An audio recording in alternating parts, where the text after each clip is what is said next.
প্রধানমন্ত্রীর এক নম্বর অ্যাসাইনমেন্ট হচ্ছে সমাজে কোনো মাদক থাকবে না, কারণ আমাদের পুরো জেনারেশন নষ্ট হয়ে যাচ্ছে। শুধু পোশাক না, আগে আমাদের পুলিশের মনের পরিবর্তন, রুহটাকে কল্পটাকে সুন্দর করতে হবে। প্রধানমন্ত্রীর এক নম্বর অ্যাসাইনমেন্ট হচ্ছে সমাজে কোনো মাদক থাকবে না, কারণ আমাদের পুরো জেনারেশন নষ্ট হয়ে যাচ্ছে।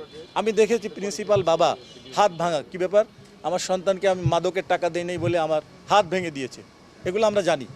তো এই ব্যাপারে আপনারা সবাই সহযোগিতা করবেন এবং আপনাদের সন্তানরা কে কোথায় কার সঙ্গে মিশছে এটাও আপনারা একটু খেয়াল রাখবেন।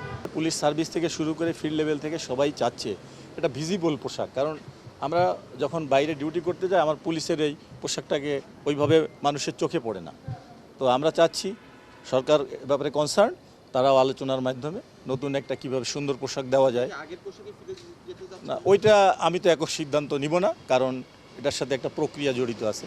হোম মিনিস্ট্রি আছে, আমাদের সরকার প্রধান আছে, ওনারা একটা কমিটি করে দিবেন হয়তো, তাদের সাথে আলোচনার মাধ্যমে যেটা সুন্দর হয় ভালো হয় সেই রকম পোশাকই আমরা ইনশাল্লাহ দিতে পারবো আশা করি। আর আমি আর একটা বিষয় অ্যাড করতে চাই, শুধু পোশাক না, আগে আমাদের পুলিশের মনের পরিবর্তন, রুহটাকে কল্পটাকে সুন্দর করতে হবে।